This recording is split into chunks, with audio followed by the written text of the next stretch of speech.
За что ты увольняешь Филиппа? Смотри, если было за что, вообще бы убил бы. Да? Филипп, нормально перед Новым годом вот так услышать? Сними он Кирилла лучше. Кирилл? Это кто?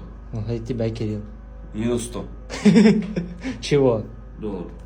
Коротше, у нас останній день, ну як сьогодні, 30 число. Сьогодні ще повинні підписати один договір. 4